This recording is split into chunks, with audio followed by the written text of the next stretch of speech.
Hello and welcome dear students. Today we are going to discuss about the temple architecture.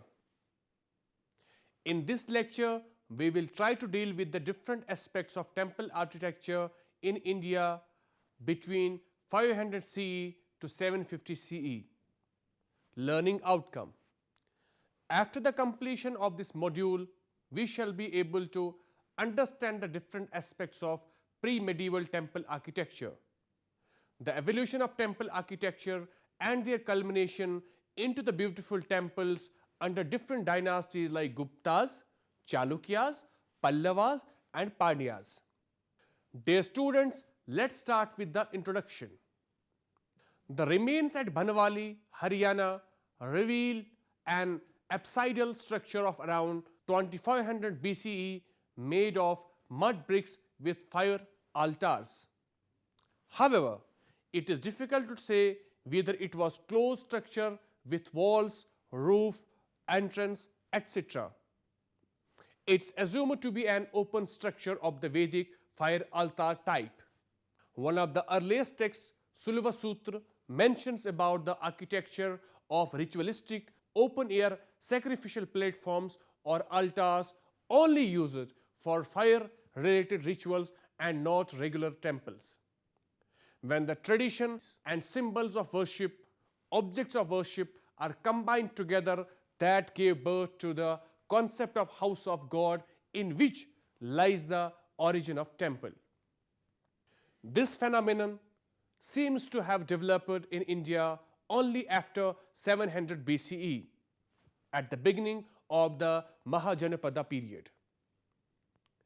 In temple architecture, two places are kept in mind significantly, one for the god and the other for devotees.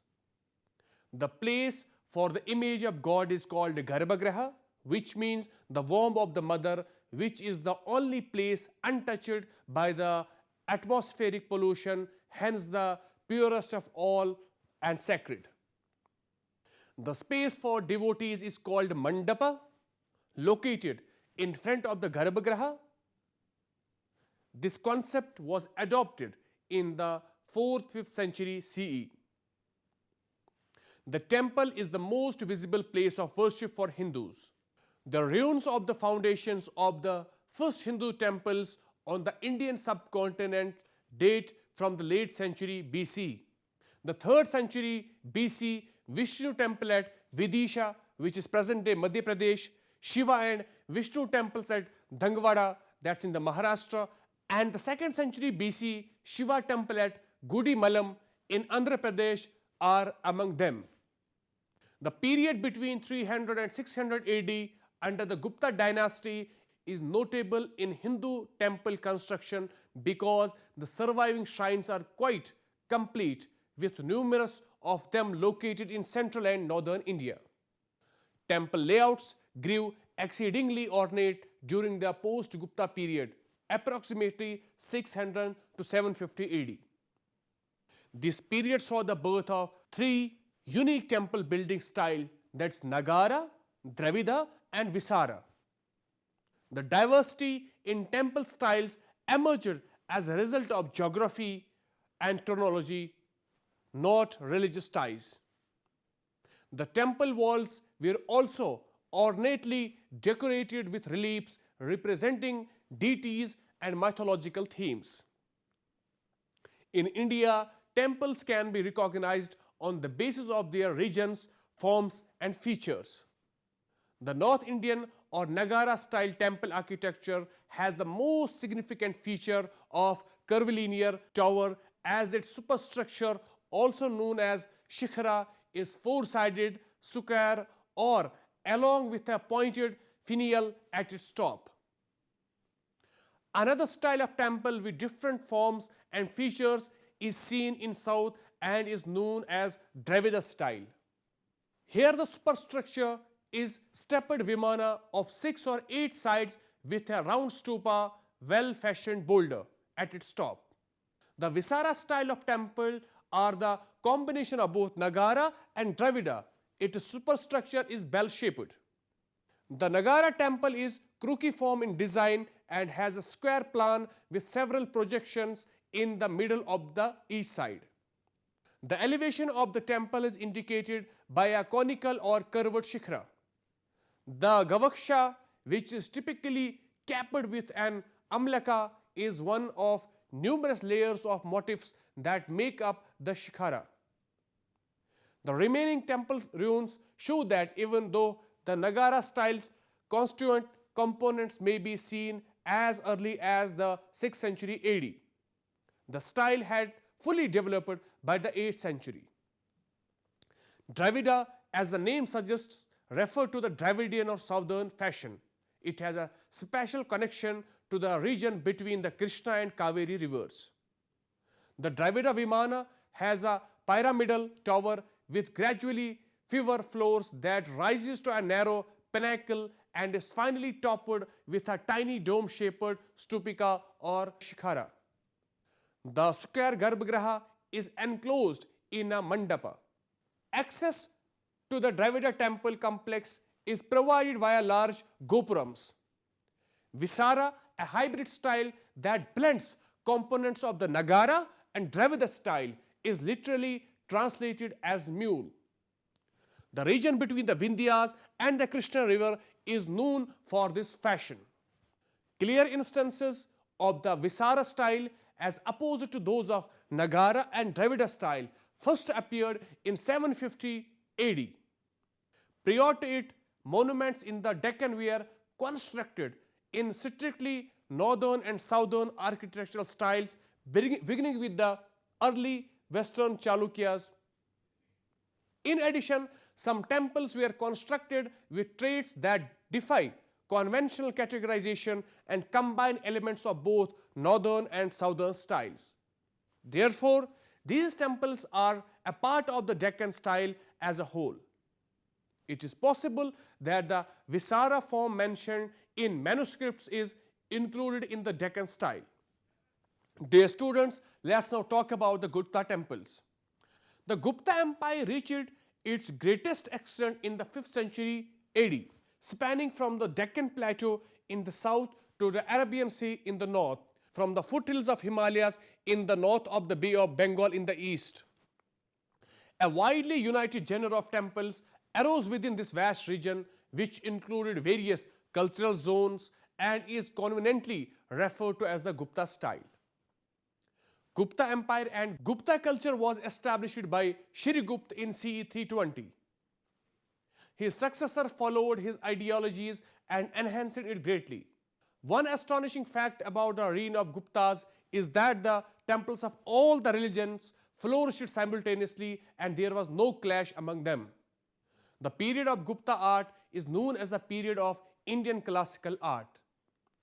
The fusion of art with architecture can be seen in these temples in a complementary manner. This led to the most important phase in creating the new aesthetics and development of temple architecture in India.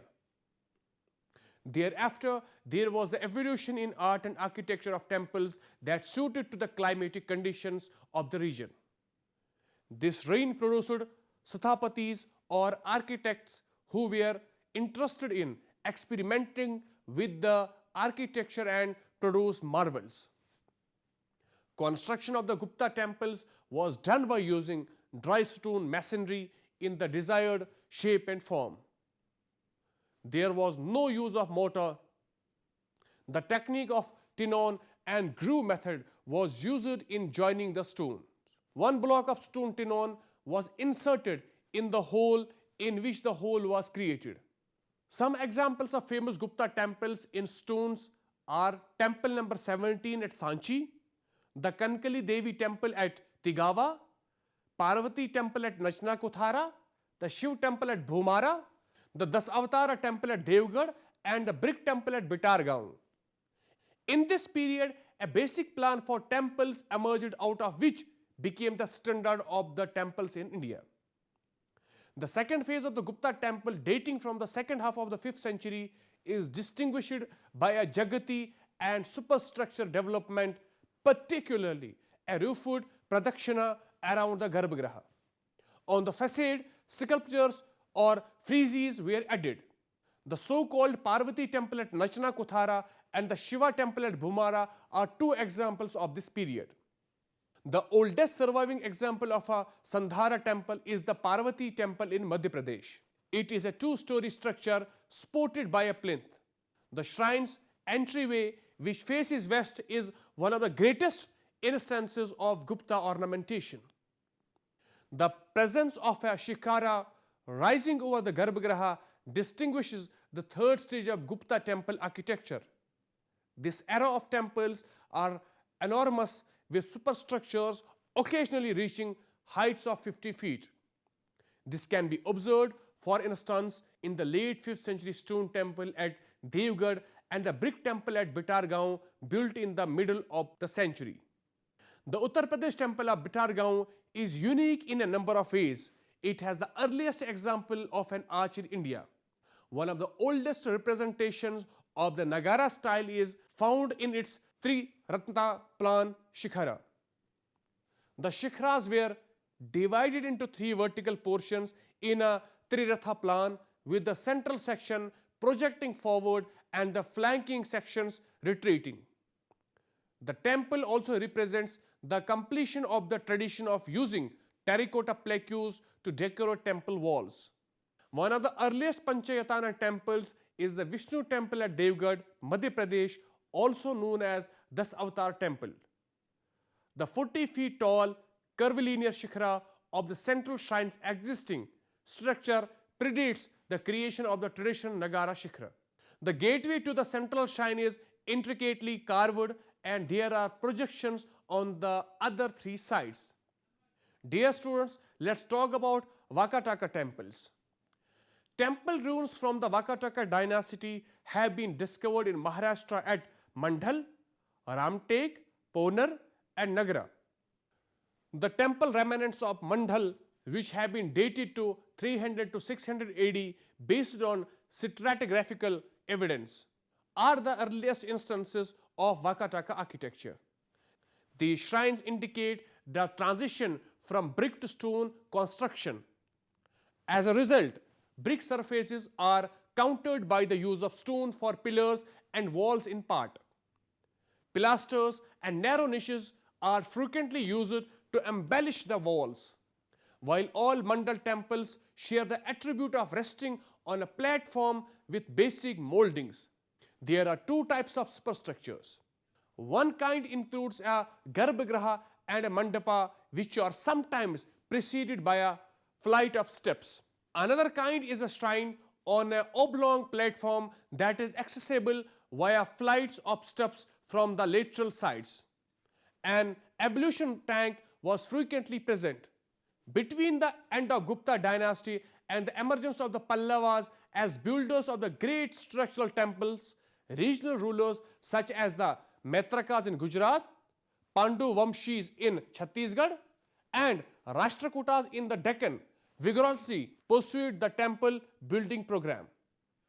Dear students, let's talk about Buddhist temples of Eastern India. In comparison to Hindu temples, there are few preserved Buddhist structural temples from 600 to 750 AD. The Mahabodhi temple at Bodh Gaya, Bihar was constructed to house the Bodhi tree beneath which the Buddha obtained enlightenment. The temple evolved from a simple Bodhighara to a complex structure. The ancient sandstone railing around the temple precinct was expanded, adding upright granite rails possibly in the 6th or 7th century. These posts have medallion carving on them that show faces and floral design. A new brick base with pot-bellied dwarfs and lines painted in stucco was added to the platform's polished sandstone surface. Nalanda, located in Bihar, was the Buddhist site in eastern India that replaced construction at Bodh Gaya during this time. The tales of two Chinese travelers, Fa Hin and Hyun Sang, along to the evidence of seals and ceilings discovered during excavations, indicate to the late Gupta monarchs' enduring patronage. Following that, Vardhana dynasty king Harshvardhan extended his patronage.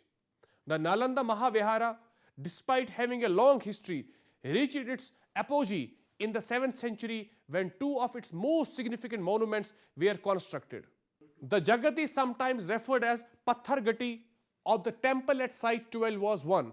It served as the base for a substantial stone temple with a sanctuary that was 52 feet square. 220 panels which portray decorative themes, the Brahminical deities Kubera and Gaja Lakshmi, and scenes from the Ramayana surround the plinth.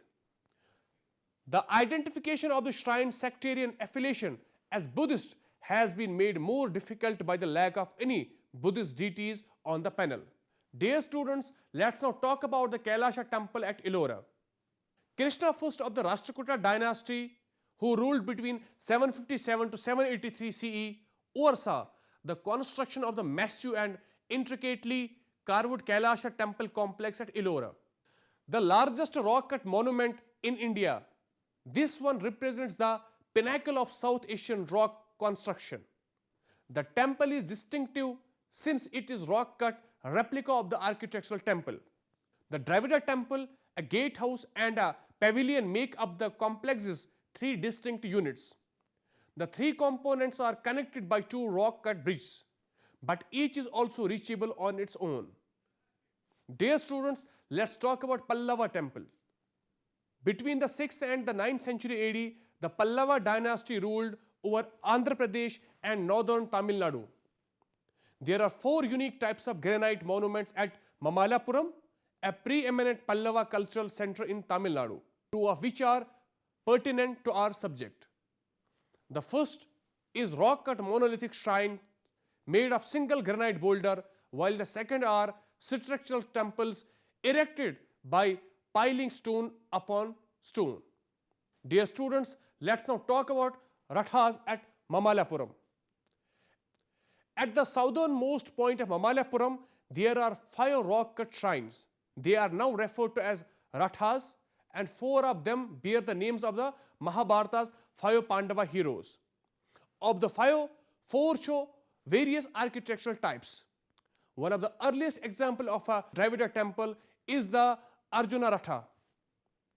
Stupi or stupika, a spherical component, tops its shikharas.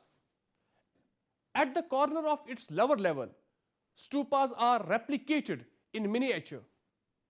It is thought to be a Shiva shrine because a huge bull made of rock is situated not far behind it. In comparison to the Arjuna Ratha, the Dharmaraja Ratha is a taller and more magnificent variant of the Dravida temple. The bottom level of the barrel vaulted Bhimaratha is unfinished. The elephant that is sculpted next to the Nakula Sahadeva Ratha is apsidal. Both Indra and Ayanar ride elephants. Therefore, the shrine may have been devoted to one of them. The Draupadi Ratha is fashioned after the thatched roof, wooden cottage. Since the goddess Durga's image is carved on the back wall and her female attendants surrounding the entry, it was originally dedicated to her. In front of the shrine is a carving of her lion mount. The main temple has a flat-roofed mandapa that leads to a shrine with a linga. A pyramidal shikhara rises 29 meters above the courtyard floor at the shrine. There are 5 tiny shrines surrounding the temple as well as 2 gigantic rock-cut columns and freestanding life-sized rock-cut elephants. A sculpture of the Nandi can be found inside the pavilion. The exquisite carving on the outer wall of the Kailasha temple set it apart from other rock-cut monuments. The outside surface has been divided into niches by pilasters which include individual sculptures of deities and lively mythical scenes illustrating the history of Shiva. Both the outside and interior were originally painted over a thin coating of plasters. Dear students, let's talk about Mamalapuram and Kailashanatha temple at Kanchipuram. Narasimha Varman II, the last great ruler of this dynasty, created 2 of the most remarkable structural temples credited to Pallavas. These are the Shore Temple at Mamallapuram and the Kailashanatha Temple at Kanchipuram. The Shore Temple has a unique strategy. It comprises of three distinct worship areas that do not appear to be connected by a coherent scheme. In the central shrine of the major Shiva temple, there is a linga and a relief of Somasakanda. The shrine is surrounded by a circumambulatory corridor. On the western side of the principal temple, there is a little square Shiva shrine. A third shrine, Ananta Sahayana, devoted to Vishnu, spans the two Shiva temples, making a connecting link. Another oddity is that while the main entrance to the complex faces west, another in the sanctum faces east. The Shiva temple known as Kailashanatha, constructed in his royal capital Kanchipuram, is the most impressive structure of Narasimhavarman II's time. The complex, which is surrounded by a rectangular courtyard wall, is made up of a major temple and several smaller shrines. A complete Dravida temple can be seen in the main sandstone shrine, which also features a separate hall and a pyramidal shikhra. A Shivalinga that is 2.5 meters tall is housed at the temple. Its back wall has a Somaskanda relief carved into it. Large depictions of Shiva dancing, receiving the Ganga, and taking the form of an mendicant are depicted in 7 smaller shrines that are affixed to the main shrine's facade. There is a pavilion with a seated Nandi facing Shiva quite a distance from the shrine. Vishnu manifests in a variety of ways within the courtyard of this Shivaite shrine, including as Narasimha and Trivikrama. Dear students, let's now talk about the temples under Western Chalukyas. The architectural temple forms of the Chalukyas vary greatly. They are most commonly formed by layering big chunk of stone. The joints between different structural units are readily visible. Most temples stress length rather than height in proportion. Rich ceiling panels are commonly carved into the interior of mandapas.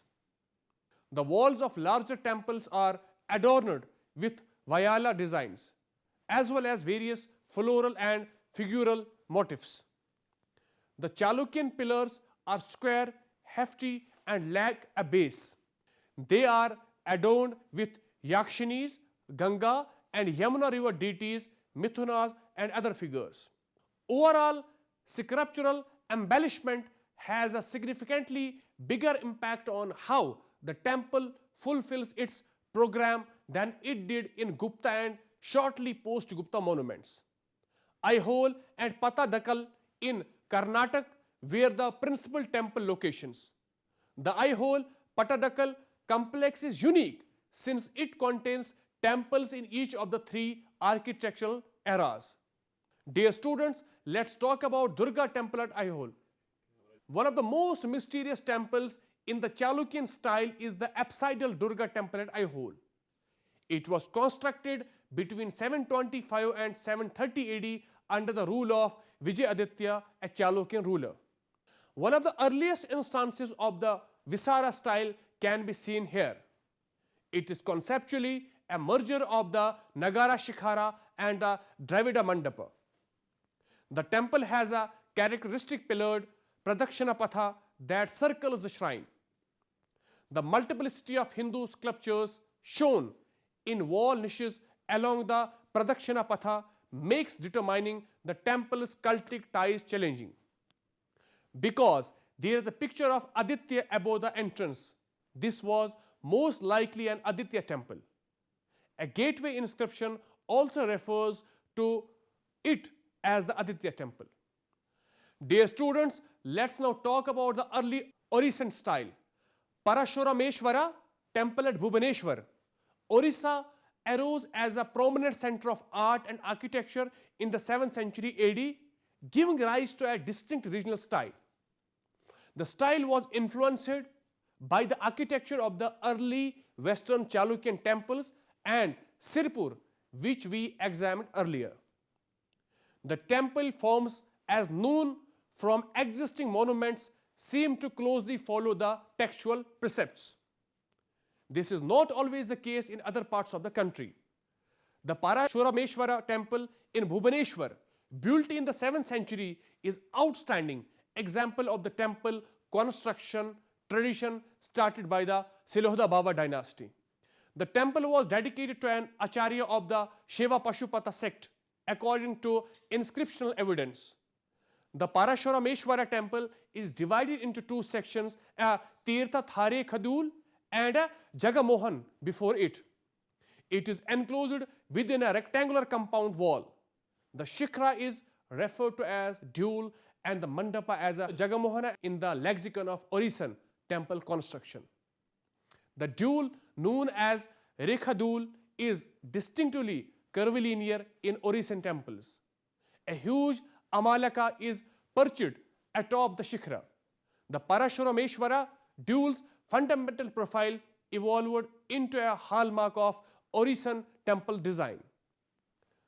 The rectangular Jagamohana with its two-story roof, pillars and jalis is reminiscent of early Western Chalukya mandapas.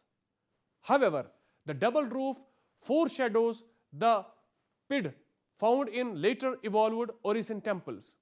The Jagamohana is unusual in that it can be entered from both the west and the south. The inside of the Jagamohan is strikingly plain and is typical of Orisan temple architecture. The exteriors of both the Jagamohana and the Rekhadul, in contrast to the interiors, are lavishly ornamented with architectural and decorative motifs such as the Chandrashala and the Amalaka. Despite all of the surface embellishment, the massive blocks of stone used in building are readily apparent, particularly on the Jagamohana.